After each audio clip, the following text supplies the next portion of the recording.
Kumusta mga Kanoisy? Welcome back sa ating YouTube channel, Pilipinoisy. So ngayong araw, another update naman tayo about politika ng ating bansa. No? So ang video ito ay mula kay Pinas Now TV. So meron itong pamagat na investigasyon ng ICC kay Digong, Bato at iba pa. Tuloy, arrest warrants parating na. So tingnan natin to itong usapang ICC kasi parang daw to matapang nga ba talaga or naduduwag na? So, yan yung panonorin natin. So, ang video ito ay mula kay Pinas Now TV.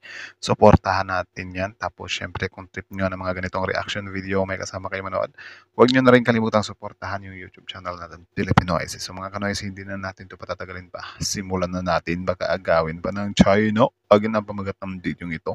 Investigasyon ng ICC kay Bato at kay Digong at iba pa. Tuloy, arrest warrants parating na. Diyos ko day. So again, Pinas Now TV, Pilipinoisy, like, comment, share, subscribe. Start. Reiterated quite often that you will Ulit, start zero. Start zero dapat para intense. earlier you have reiterated quite often that you will cooperate. Papayag po kayong maimbestiga at magpaimbestiga sa ICC. Is that right, Mr. President? Matagal ko na silang hinintay, sir. That I'm waiting for the warrant of arrest of the ICC. At saan ba? Sa Hague ba yan? Hindi pa ako nakapunta doon. Libre yan. Baski nag-handcuff ako, I would be very willing to go there. Wow, Anytime. tapang. Ang problema, walang jurisdiction. So ano yun? Laban bawi. Ganyan din yung yung sinasabi ni Sen Bato dati na parang bring it on. Pero kapag nandyan na, biglang magpapaano na naman sa mga alipores nila, sa kampo nila, sa supporter nila na, oh, papayag ba kayo nang gaganituhin tayo? Ano ba talaga? Gusto nyo bang magpaimbestiga ng patas or sinasabi nyo lang yan para, syempre, makitaan din kayo ng samkain tapang? Hello mga Kapinas TV.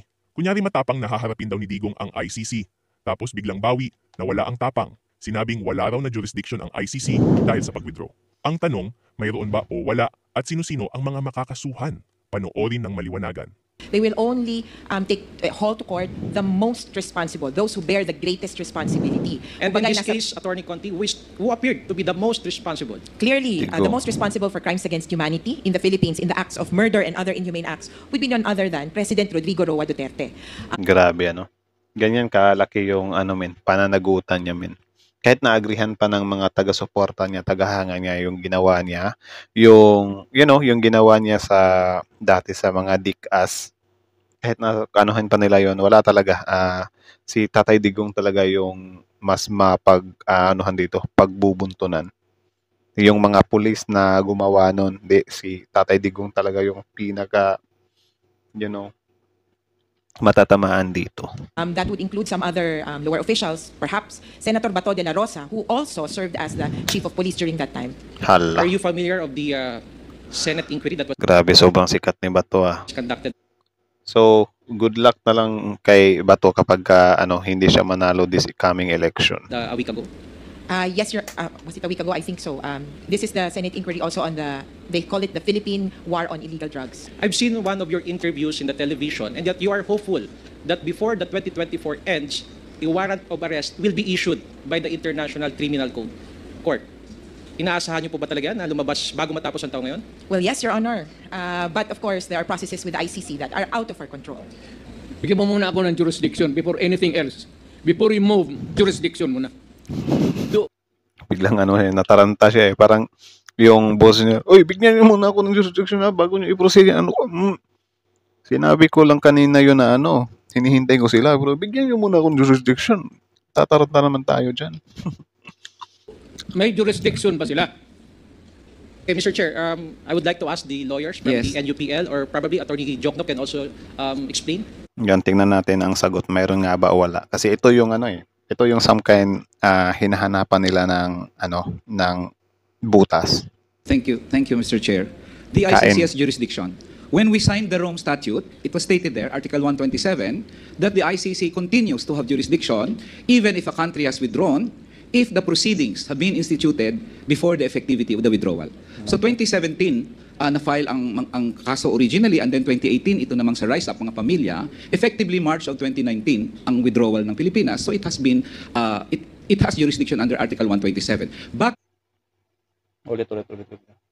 and then 2018, ito namang sa Rise Up Mga Pamilya, effectively March of 2019 ang withdrawal ng Pilipinas. So it has been, it Grabe, ano? March 2019, winidraw nila. So parang natatansya na nila yan dati na, my God, papasukin tayo ng ICC after ng ano natin ha, term. So parang anuhin natin yan, tawag dyan, i-withdraw natin. Grabe. has Talino. jurisdiction under Article 127. Bakit nilagay sa ICC yon? Kasi Mr. Chair, pag wala yon sa ICC, ang gagawin na lang ng mga presidente at mga prime minister, pag may kaso sila sa ICC, magwi-withdraw lang sila, wala nang mangyayari. Pero nilagay Di ba? My point. My point yun. So kahit sabihin pa natin may na, ang pinaniwala kasi sa atin dati, ba't pa tayo mag-ICC? Okay pa naman yung justice natin dito. Something like that.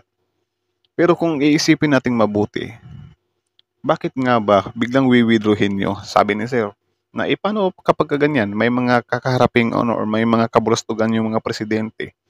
Madali lang nilang malulusutan. Uunahan na nila. I-withdraw nila yung ICC. Which is unfair nga naman.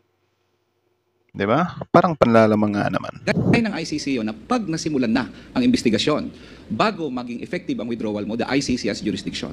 The second point, Mr. Chair, is this. Doon sa ICC, mayroong complementarity clause. Ang nakalagay sa ICC, complementarity clause is precisely this.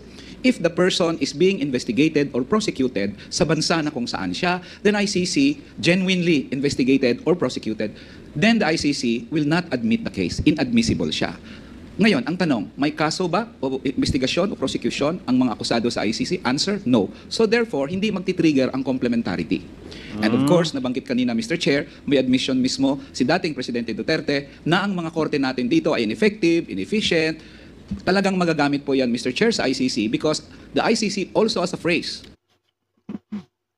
Imbes na siya yung siya yung nagpawala sa ng ICC na parang, bakit pa kayo papasok dito? Hindi namin kayo kailangan. Ngayon, may statement pala siya dati na din yung mga korte natin dito. So, wala. Magagamit rin yung laban sa kanya. Na pag sinabi niya, kahit pa kinasuhan ka sa Pilipinas, pero ito ay inability or unwillingness, ibig sabihin, hindi makadeliver ng accountability, then the ICC continues to have jurisdiction. So the ICC has jurisdiction because of those terms, Mr. Chair. And last point na lang, Mr. Chair. Pag pumirma tayo ng kontrata, we subtract something from our sovereignty. When we sign the protocols with the Interpol, na pag may sineserve kayo dito na warrant of arrest, susundin namin yan, that's part of our giving up our, a part of our sovereignty doon sa ganyang klase na obligasyon. The same thing sa ICC. At hindi maganda, Mr. Chair, na pagsaka So, parang siya, parang compliance, ganun. Or correct me if I'm wrong. hindi i-fulfill ng Philippine government ang pinirmahan niya sa Rome Statute many years ago, ang sabihin ng international community, hindi pala kayo mapagkatiwalaan. Pirma kayo ng pirma ng kontrata, pero pag alanganin na o treaty, pag alanganin na atras kayo. So it is also Diba? Parang makakapag, pa sa atin tuloy yan, bad record. Actually, kung iisipin mo naman talaga, malaking tulong nga naman talaga ang ICC. Kasi what if nga naman, di ba? May mga time will come. Siguro sabihin natin, i-exempt natin si Digong kasi hindi pa naman talaga siya nahatulan. Pero what if time will come, needed na talaga natin yung ICC tapos yung ICC na yung umaayaw sa atin. So kawawa ang taong bayan kasi wala ng boses. Baka magaya tayo sa China na mala si Jinping yung hahawak sa Pilipinas. Diba? to the interest of the Philippine government na i-fulfill ang obligasyon sa ICC precisely because we have committed ourselves to do our obligation. So, in any case, Mr. Chair, the ICC has jurisdiction and we are supposedly bound dapat to implement that jurisdiction, Mr. Chair. Mr. Chair, is it correct to assume that the subject matter of the case before the ICC or the crimes that we are referring to are crimes committed before the withdrawal? Yes, that Mr. Chair. That is correct, Mr. Chair. If I may add, Mr. Chair and Your Honors, that was one of the issues taken up by Hoy.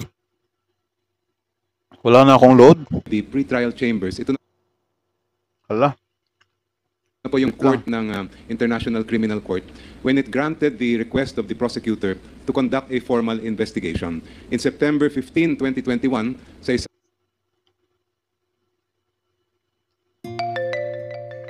Hala, nagubos yung load ko. Anak ng teteng, oh. My God. Naubos yung load natin, men.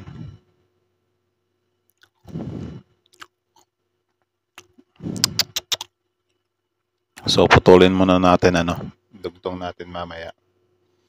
So, nasa around siya. Okay. Tuloy. Meron pa pala tayong load. Nag-loading lang talaga siya. So, tuloy. Found, number one, that there was reasonable basis to proceed with the investigation, and number two, that the case falls within the court's jurisdiction. Hindi po nila papayagan ang prosecutor na mag-imbestiga sa isang kaso kung wala naman jurisdiction ang ICC. Kung ganun po, dapat matagal na nilang dinismiss ang kaso. It's very clear under the rulings of the ICC as well as the Rome Statute, which is the treaty that the Philippines ratified, that that jurisdiction exists. Mr. Chair, nais ko rin pong magdagdag dun sa mga sinabi nila Attorney Nery Colmenares and Attorney Chel Jokno. Bukod po sa Rome Statute itself, bukod po sa pronouncement ng pre-trial chamber ng ICC, ang mismong Korte Suprema natin in the 2021 case. Grabe, parang pala to, parang redemptions of Dilawans. Nako. Pangilinan versus Cayetano. I quote from the decision penned by Senior Associate Justice Marvic Leonen. What is the effect of withdrawal? Yun po ang issue na sinagot dun sa ruling na yun. Withdrawing from the Rome Statute does not discharge a state party from the obligations it has incurred. Then the Supreme Court proceeded to say, a state shall not be discharged by reason of its withdrawal from the obligations arising from the statute while it was a party. Its withdrawal shall not affect any cooperation with the court in connection with criminal investigations and proceedings in relation to which the withdrawing state had a duty to cooperate and which were commenced prior to the date on which the withdrawal became effective. So, Tama, no? Pwede naman sigurong ganyan na halimbawa, kapag questionable yung pag-withdraw, kasi syempre, sila, may mga kapangyarihan pa sila that time so pwede talaga nilang i-withdraw. Pero halimbawa ganyan ba na kapag tawag dyan, questionable nga yung pagka-withdraw, parang anuhin lang siguro ng ICC na parang, sige, temporary withdrawal lang to kasi may something dito bakit nagwi-withdraw na malapit nang matapos yung term niya? Something like that ba, di ba? malinaw kahit nag-withdraw na dun sa mga alleged crimes against humanity committed within the period of 2016 to 2019. I'm sorry, 2011. May I correct myself? 2011 to 2019. Yung 2011, yun po ang date na rinatify ng Senado yung Rome Statute. Naging officially member state tayo ng Rome Statute. Yung 2019 naman ay yung date na naging effective yung withdrawal. Kasi winidraw po tayo ng dating Pangulong Duterte sa Rome Statute noong March 2018. So 1 year after that, March 2019, naging effective yung withdrawal. Nakasabi, malinaw talaga yan sa Rome Statute, na habang miyembro ka, meron kang obligasyon to cooperate kung ano man yung mga proceedings. So miyembro pa tayo from 2011 to 2019, kaya pwede pa na mag-imbestiga ang ICC. Maraming salamat. Grabe, sobrang smooth nun. Biruin mo, hanggang 2019, nanungkulan si PRD, 2016, 17, 18, 19, 3 years. 17, 18, 19, yeah. Nako, medyo mahaba-haba pala yan. Pero sa, sa sumunod na, parang tagilid na doon, or I think, na yun, parang full package na yun. Diba? Kasi saklaw pa rin siya And a while ago, again, going back to the issue or topic of conspiracy, basically conspiracy means the act of one is the act of all. And how would you allege that the act of these law enforcers will also charge the former president for the victims of these extrajudicial killings? Well, one, Your Honor, the character itself of crimes against humanity says that this is widespread and systematic killings. At ibig sabihin po ay may sistema na inilagay ang isang nakatataas na opisyales. Usually ay nasa gobyerno para utusan yung mga papatay, kumbaga.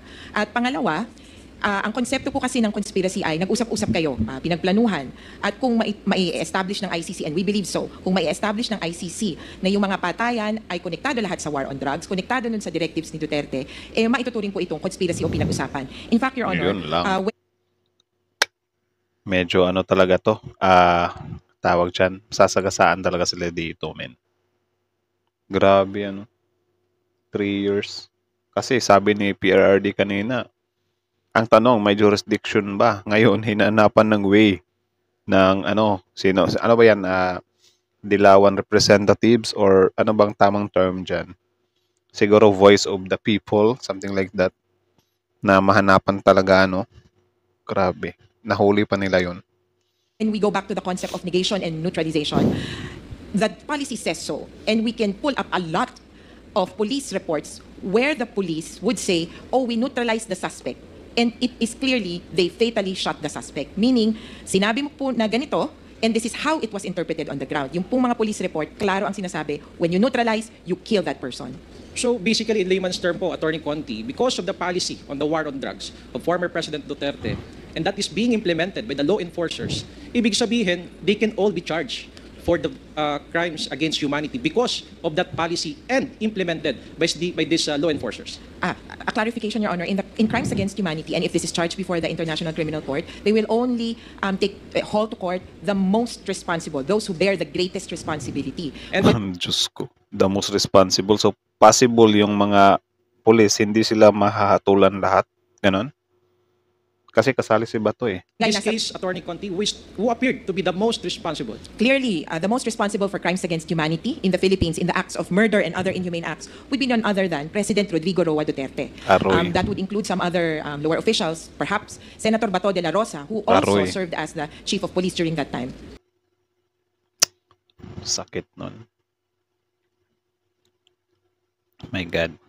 So, yun lang naman mga kanoisy. So, yun ang video yun ay mula kay Pinas Now TV. Supportahan nyo yan. Original video link in the description box below. Subscribe nyo rin. Tapos, syempre, bago nyo iwan yung YouTube channel natin, Filipino IC, like, comment, share, subscribe. So, kita nyo naman yun. Malinaw pa sa klaro yun. Mukhang delikado talaga sila dito, men. So, yun. Consequences na rin naman kasi yan, men eh. Anyways, ano ba? 7. So, matatapos tayo dito by 10. So, yun lang. Okay na sana yun eh. Okay na sana yung unang, sinabi ni Tatay Digong na iniintay ko sila. Tagal ko nang iniintay yung ICC na yan. Na hindi daw sila takot, something like that. Haharapin nila. Pero yun nga, biglang, ang tanong, bigyan nyo ako ng na pwede ba sila? Something like that, diba? So, parang ano ba talaga? Willing ka ba talaga sang harapin sila ng walang katakot-takot or naghahanap ka ng or parang pinapakita mo lang sa supporters mo na lalaban ako at the same time lilinisin ko muna yung pangalan ko. So parang in short, ayaw mong panagutan yung mga pinagagagawa mo.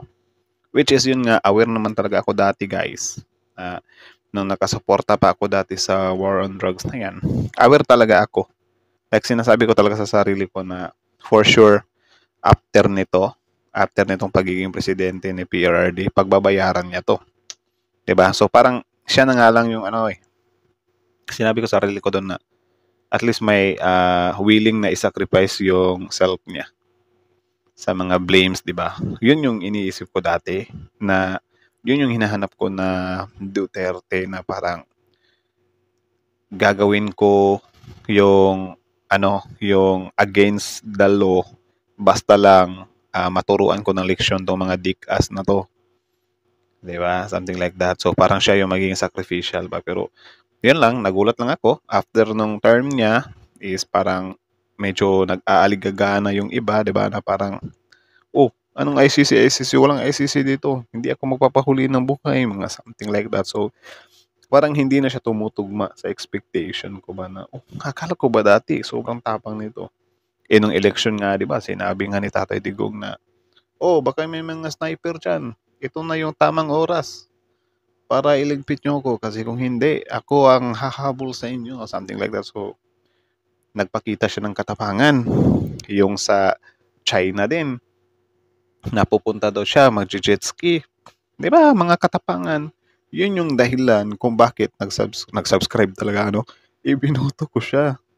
Di ba? So, subscribe nyo na lang din ako. So, di ba? Parang, sa WPS, pinabilib niya tayo doon. Yung 6 months na war on drugs, something like that. Sobrang bilib natin. Pero nang malaman-laman natin after that, na sangkot pala siya sa issue, na mga ganyan, may kinalaman sila or sila yung some kind para daw masuro yung business. Though hindi pa natin alam kung totoo talaga yun kasi iniimbestigahan pa naman yung sa ICC, yung sa ano pa. Diba?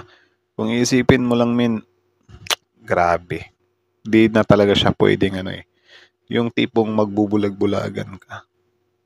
Diba? Di porket supporter ka niya dati is mag-i-stick ka na lang kahit alam mo na or may nakita ka ng mali sa mga pinagagawa niya. Diba? Pangit yung ganun. Mas mabuti pa rin talaga yung pro-Filipino ka or pro-Philippines ka, men. Pro-Philippines ka. Wag yung pro-politics kasi politiko kasi mahirap yun, men. Mahirap yun. Nagmumukha ka ng tanga kasi nagmumukha kang tanga kalaunan na parang die hard ka na pinoprotektahan mo yung tao kahit alam mo na mali na. Ayaw ko ng ganun. So, yeah, hanggang dito na lang muna. So, again, Pinas Now TV, Filipino IC, like, comment, share, subscribe, Filipino ICs.